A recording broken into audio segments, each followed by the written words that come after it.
আর কতদিন এরকম চলবে? আমরা সবাই ঘরে বসে থাকবো, বাইরে বেরিয়ে মরে যাবো? ছেলে মেয়ে ভোট, শুধু মহিলা না পুরুষ কেউ সেফ না। কেন? নিরাপত্তা তো পাচ্ছেই না, বিচার এখনো হয়নি। 2024 সাল এখনো, এখানে তো জঙ্গলে থাকাই যেত, তাই না? বিচার ব্যবস্থা তো সেই আদলে পড়ে রয়েছে, কিন্তু দেখুন, আমরা তো কিচ্ছু বুঝি না, আমরা বিচার ব্যবস্থা বুঝি না, আমরা কিচ্ছু বুঝি না। আমরা সাধারণ মানুষ, লেখাপড়া শিখবো, একটা জায়গায় কাজ করবো, ভদ্রভাবে জীবনযাপন করবো, সেখানে শান্তি নেই। আমরা তো কারোর ক্ষতি করি না, আমরা না পলিটিক্সে গেছি, না গেছি। আর কতদিন? সমাজ পরিবর্তনের জন্য, সুস্থ সমাজের জন্য জনগণ তাই জন্য আমরা সবাই এসেছি। আজকে কিন্তু কোনো পলিটিক্যাল পার্টি না, আমরা প্রত্যেকটা এমপ্লয়ি ওই জন্যই এসেছি। সাধারণ মানুষ একমাত্র পারে চেঞ্জ করতে, আর কেউ না। একমাত্র সাধারণ মানুষ পারে চেঞ্জ করতে, আর কেউ না, কেউ না। ডেমোক্রেসি তো আমরাই পারি চেঞ্জ করতে, আর কেউ না। কোনো শাসক, কোনো কেউ না, শুধু আমরা পারি চেঞ্জ করতে। তাই জন্যই আজকে থেকে সবাই এসেছি। আর কিছু বলার নেই। নতুন করে আর কোনো দাবি নেই, নতুন করে দাবি একটা সুন্দর সমাজ, আর কিছু আর কিছু দাবি নেই। শুধুমাত্র কি আরজি কলের সুষ্ঠু বিচার চাচ্ছেন, না পশ্চিম বাংলায় যতগুলো ঘটে যাচ্ছে এরকম না? পশ্চিমবঙ্গে, ভারতবর্ষ, পৃথিবীও যে কোনো সুস্থ সমাজে তো এই ঘটনা ঘটতে পারে না। দেখুন ম্যাডাম, আপনি শুধু বলছেন আরজি কল, তাহলে আরো আজকে আরজি কলের বাইরে কোনো কথা নেই। আজকে প্লিজ আরজি কলের বাইরে কোনো কথা নেই। আজকে আরজি কলের বাইরে না, আরজি কলের নিয়ে আমরা আমরাও করুন আপনি, কিন্তু আরজি কল ছাড়াও অন্যদিন আসবেন, অন্যদিন কথা বলবো। আর আরজি কলের বাইরে সারা দেশের যে দাবি, হাইকোর্ট কর্মচারীদের সেটাই দাবি। আরজি কর কাণ্ডে যারা অভিযুক্ত, যারা অপরাধী, তাদেরকে শাস্তি দিতে হবে। একই সাথে অপরাধীদের যারা আড়াল করার চেষ্টা করছেন প্রথম থেকে, তাদেরও শাস্তি দিতে হবে। একটাই দাবি। আমরা দেখছি যে আরজি কলের যে নির্যাতিতা, যাকে ধর্ষণ করে খুন করা হয়েছে, তার বিরুদ্ধে সারা পশ্চিমবঙ্গ, সারা ভারতবর্ষে, এমনকি বিদেশ থেকেও প্রতিবাদ হচ্ছে। তো সেই বিষয়ে আপনি কি বলবেন? আসলে রাজ্য প্রশাসনের অপদার্থতা, ব্যর্থতা প্রথম থেকেই প্রকাশ হয়ে গেছে। তারা বিভিন্নভাবে ঘটনাটাকে ধামাচাপা দেওয়ার চেষ্টা করেছে, ফলে বাধ্য হয়ে হাইকোর্টও ইন্টারভেন করেছে, এখন সুপ্রিম কোর্টকে সুমোটো ইন্টারভেন করতে হচ্ছে। রাজ্য প্রশাসনের ব্যর্থতা পরিষ্কার হয়ে গেছে, তাই মানুষ ক্ষোভে রাস্তায় নেমেছেন। গোটা দেশে, বাংলায়, গোটা পৃথিবীতে, আমরাও এখানে এই একটাই দাবি আমাদের, যে যারা অপরাধী তাদের দৃষ্টান্তমূলক শাস্তি হোক, আর যারা অপরাধকে আড়াল করার জন্য চেষ্টা করছেন তাদেরও শাস্তি হোক, এটাই দাবি। আপামর জনগণের কিন্তু তারা বলছেন যে এই যে ধর্ষণ কাণ্ড যেটা ঘটেছে আরজি কলে, সরকার বা কোনো মন্ত্রী আমলা বলে দেয়নি, এটা হলো সামাজিক বেদি।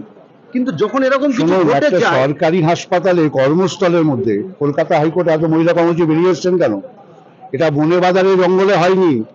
একটা কর্মস্থলের মধ্যে, সরকারি হাসপাতালের মধ্যে একটা ডাক্তারকে ধর্ষণ করা হচ্ছে। এটা অন্য ঘটনার সাথে গুলিয়ে ফেলবেন না।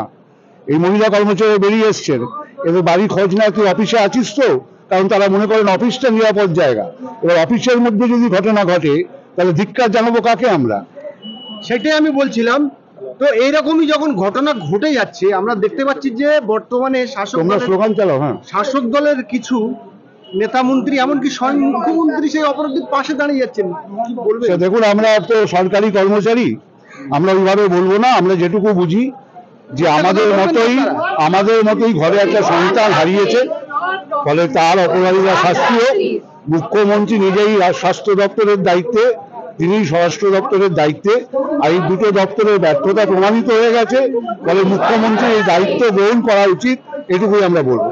আপনি মুখ্যমন্ত্রী, পুলিশ মন্ত্রী, আবার স্বাস্থ্যমন্ত্রী, একদম ফেল করেছেন বলে মনে করছেন? একদমই ফেল করেছেন বলেই তো সিবিআই কে আসতে হয়েছে, ফেল করেছেন বলেই তো কোর্টকে ইন্টারভেন করতে হয়েছে। আজকে আমাদের ট্যাক্সের পয়সা পুলিশ প্রশাসনের মাইনে সমস্ত সুযোগ সুবিধা দিয়ে থাকে সরকার, দিয়ে এই পুলিশ প্রশাসন একটা হসপিটাল তার করতে পারে না, বা বাড়ি দিয়ে তাকে নিরাপত্তা দিতে হয়। এটা কতটা লজ্জা বলে? আসলে পুলিশের হাত বেঁধে রাখা হয়তো, ধরতে হবে মাথাটাকে। পুলিশের হাত বেঁধে রাখা হয়েছে। পুলিশকে বলা হয়েছে হাসপাতাল ভাঙচুর হোক, তোমরা দর্শক হয়ে দাঁড়িয়ে থাকো, আর যখন কেউ প্রতিবাদ করবে অন্যায়ের বিরুদ্ধে, তাদেরকে গ্রেপ্তার করে। পুলিশের কাছে নির্দেশিকা, পুলিশ কলের পুতুল, সেই কাজ করছে। একটা কথা না বলে আমি আর থাকতে পারছি না। আবু সিদ্দিক বলে ঢোলাহাটে একটি ছেলে, তার বাড়ি চুপ দেয়, তাকে তুলে নিয়ে 22 বছরের ছেলে, তার বাড়ি থেকে 3 ভরি সোনা এবং 2 থেকে 2.5 লক্ষ টাকা নিয়ে আত্মসাৎ করে পুলিশ প্রশাসন সেই ছেলেটাকে পিটিয়ে মেরে দেয় লোকালের মধ্যে। এবং বর্তমানে সেই থানার ওসি মানস চ্যাটার্জি সেই থানায় এখনো বহাল রয়েছে। মেদিনীপুরে একটি ছেলেকে 25 বছর অসংখ্য ঘটনা ঘটছে, অসংখ্য ঘটনা ঘটছে। আর জি করে প্রিন্সিপালকে তো মুখ্যমন্ত্রী বদলি করেছিলেন অন্য একটা স্কুলের প্রিন্সিপাল করে, রোড তাকে কম্পালসারি ছুটিতে পাঠিয়েছে, নাহলে তো পাঠাচ্ছিলেন না। আসলে এদের সাথে সমস্ত যোগাযোগ রয়েছে, তো তাই এদের মধ্যে ব্যবস্থা নিতে ভয় পান, কারণ এরা অনেক কিছু প্রকাশ করে দিতে পারবে। রাজ্যে একের পর এক দুর্নীতি আমরা দেখতে পাচ্ছি, সবাই দিনের আলোর মতো পরিষ্কার। তারপরেও শাসক দল যদি সিট বেশি পেয়ে যায়, ভোটে জিতে যায়। এটা আমাদের ইস্যু না, এটা আজকে এটা ইস্যু নয়, আজকের ইস্যু শুধুমাত্র আরজি কর কাণ্ড। সর্বস্তরে এই আন্দোলন চলছে।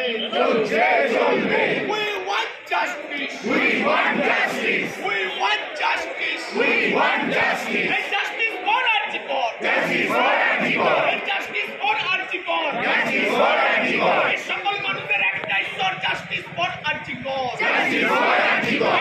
কার্যকর, এর বাইরে আর কিছু বলার নেই। না, আপনারাও তো বাইরে আসেন, আসছি তো, তাই জন্য বলছি যে উই ওয়ান্ট জাস্টিস। যা হয়েছে তার এর বাইরে আর কোনো কথা থাকতে পারে না।